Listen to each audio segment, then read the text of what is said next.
Hello guys, how are you all? How are you doing? Hope you are all fine. I thank God for this far that He has brought us all together, and even you. I thank God because of you who are watching my videos. Welcome to my YouTube channel. My name is Anne Wanjiko, and today is another new day that God has made us see it. So guys, as usual, I love reminding you what I love doing or I'm doing in my YouTube channel. So currently what I do is just advise those ladies that want to come to Gulf countries. I give them advices. At least I give them hints, HINT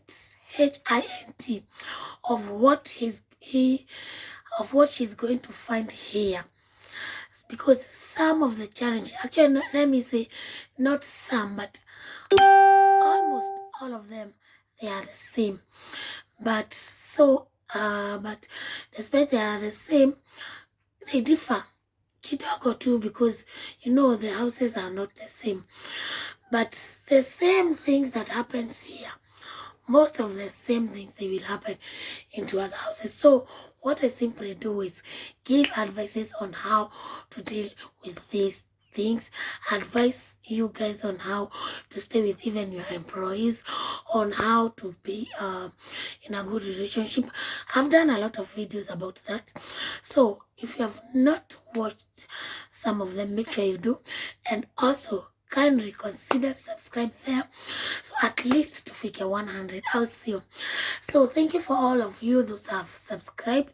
If you have not subscribed, please and kindly consider to subscribe there, to at least figure at least watu 100, si ndio? So guys, today still under encouraging those newcomers. Today I want us to look at the factors affecting those ladies coming to Gulf countries, because it is your first time here. Maybe you have never worked in another house, not even in other Arabic country, or even back home. Maybe you are employed at different, ulikuwa umeajiliwa kazi ingine, but si hii ya kazi ya nyumba. So because of that is why I simply love giving advices, because you find that some of the things that you are doing back home, they are different from the things that we do here. So guys, today let me just there are just a few of them factors affecting ladies coming to Gulf countries.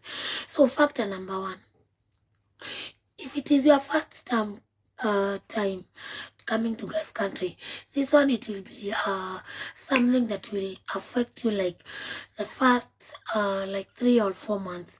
It might affect you, or let me just say, it will affect you, because you don't know it, and it is your first time to interact with these people. And what am I talking about? What I'm talking about is language. This is one factor that affects ladies, because you'll find that they don't know how to speak English, but you are now speaking in English. You don't know how to speak in Arabic, they speak in. So before you come to interact na kujuana na kuunderstandiana, you find that it is a very big problem. It is a challenge. It is one of the factors that affects, because at times you might find even some of us giving up even before the first 3 months of probation. But with time, after 3 months, at least unakuwa umeelewa 1, 2, 3 words. After 3 months, you are done. Maybe you are now understanding some small words like come here, go back, bring me this, bring me that. Especially if you have kids, especially if you are going in a house that has kids, that you will understand very quickly. Unlike a house with teenagers, adults, and old people, because those people, they don't understand. But as for the young children, at least they do understand. So that is factor number 1. Factor number 2, slowness. What do I mean by slowness? I know you might wonder, or you might be asking yourself, why am I putting slowness a factor that affects girls coming in Gulf country? This is because these people love when you are working, you work quickly. It is your first time to come Gulf country. You have never worked quickly. You are as quickly as a tortoise. You understand what I'm talking about? You are as quickly as tortoise or as quickly as a chameleon. Huh? You know what I'm talking about. So these people, they want you to work quickly, as if it's a machine working. By the way, at first, I reached to a point of standing firm and I told them, I'm not a machine. I can't be able to work the way you want me to do. And now that was a big problem, but I didn't care because the way they want you to do, yani kifururizo na ufanye kazi haraka haraka in such a way you can't even breathe. Ukiamka tu hivi unapumua zile za asif ni kama hewa inapotea, but ni ile umechoka. So that is factor number 2. Factor number 1 we said is language. Number 2 we said is slowness. Number 3, this one will also affect you. Number 3 is fear. You know, guys, why I've put fear among the factors affecting girls coming to this Gulf country, especially if you are a newcomer. Guys, fear. These people, they tend to make us fear them. Well, you might ask yourself, what am I talking about? Fear them as in they will nag at you until you feel in yourself you have that fear. You don't have anything you can talk about. You want to talk about something and you are being cut off. Yani they can't allow you to talk, especially if you have come into a house that you have found that there is another girl. They respect that girl more than you newcomer, because they trust that girl more than, because they know that the other girl will work or can do more than you can. So you don't have a say, so you tend to fear. I know you understanding that. You understanding what I'm trying to say? You tend to fear, and you feel desperate.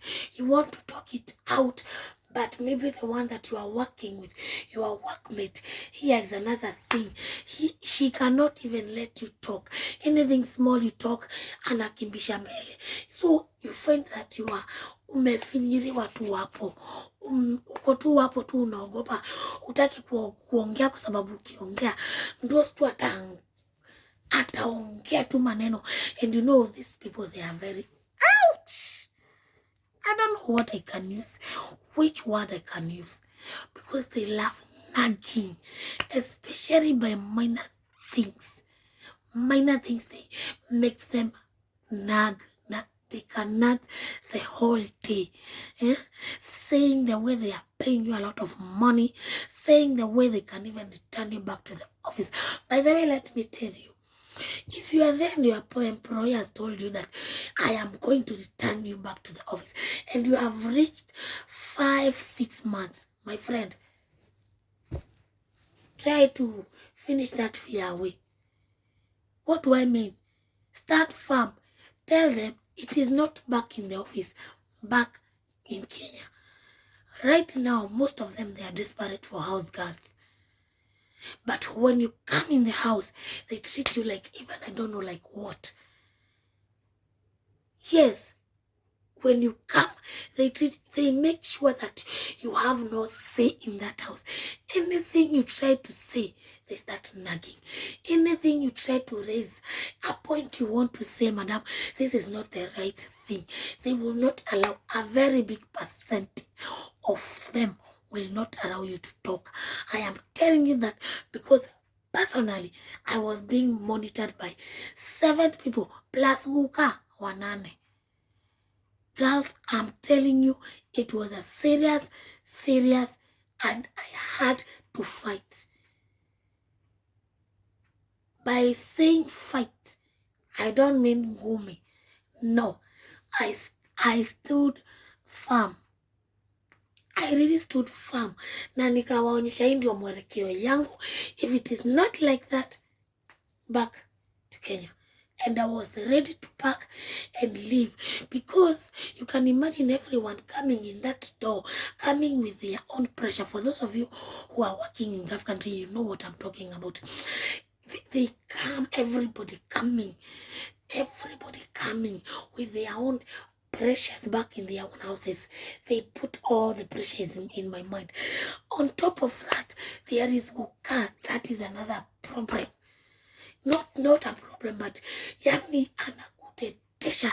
Alafu tena wengine watoke na huko, kila mtu akuje tu amekasirika zote tu anakumwagia. Guys, I'm telling you, I stood firm as we talk now and currently. Hakuna mtu ananiambianga kazi nilijua. Si ati sikuwa najua kazi. Well, I knew work, but ile tu kuna yao tu. For those of you who knows what I'm talking about, I know you know what I'm talking about. Yani they just come. Mtu anakuja tu na bangi zake, let me just use that word. Mtu anakuja tu na bangi zake tu anakumwagilia. Mwingine anatoka kwa na zake, amekosana na bibi yake, anakuja tu kukaa na yeye hapa hivi, anauma mara na tumbo, mara na kichwa, mara bangi zake zote. Guys, I reached to a point of having high blood pressure. But I'm telling you, the day I stood firm and I said, today is today. Kama mbaya, kama nitarudishwa kwa ofisi, let me be. And that same very day, when I stood, it was cut off.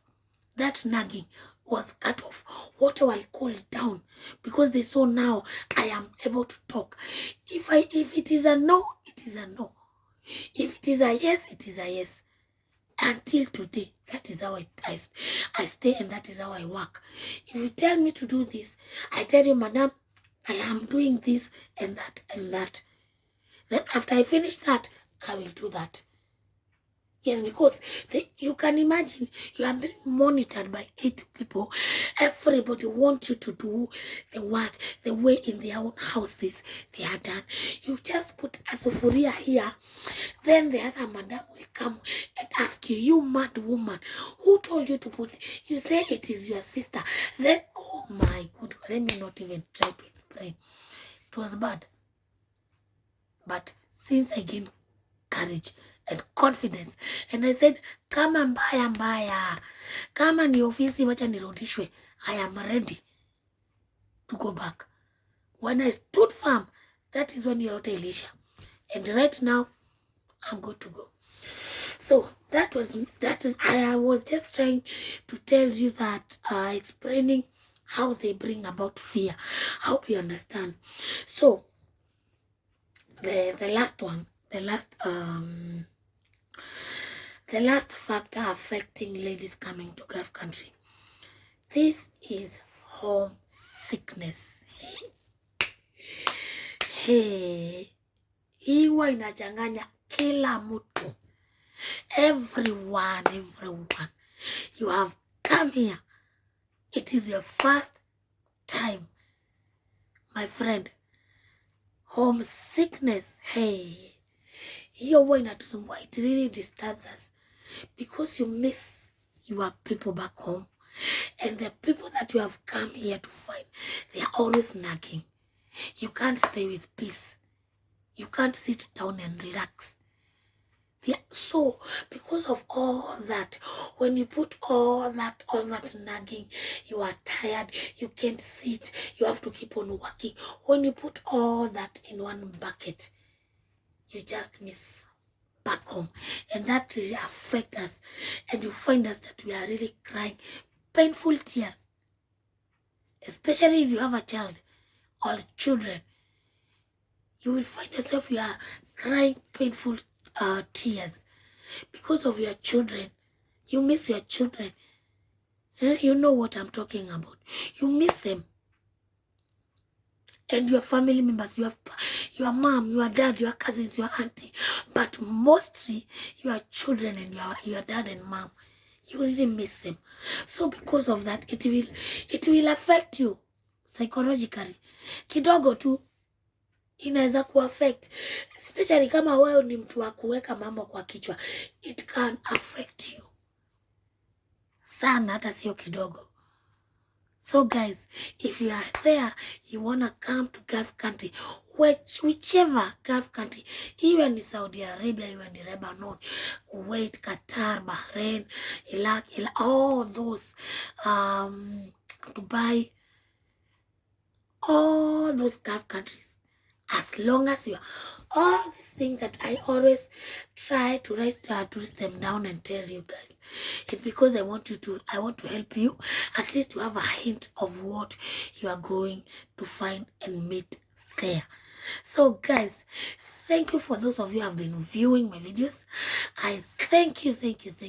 And kindly, if it is your first time to watch my videos, make sure you subscribe there, hit that notification bell, make sure it is on, so that anytime that I'm doing a live video, you'll be the first person to be notified. So thank you guys, and God bless you. Continue supporting me, guys, and we are going far. This is not the end, no, but rather it is the beginning of what we are going to see in here. Right now I'm dealing with Gulf country things, issues, advising and all those bra things. But when I go back home, because when I go back home, I will do something else different. But the thing is, I can't do anything without notifying you first, isn't it? So thank you very much. God bless you. And if it is your first time to watch my videos, make sure you subscribe. And if you have a friend who want to go to Gulf country, make sure you share this video and even more of my videos, because most of them, they are just containing advices and how to deal with your employers. So guys, make sure you subscribe, send it to your friend and tell them to share. And not only that, subscribe, like and comment down there. Then whatever question you have, I'll be there to respond. Sawa sawa. Simkuwa na usiku mwema. I love you all. Bye bye.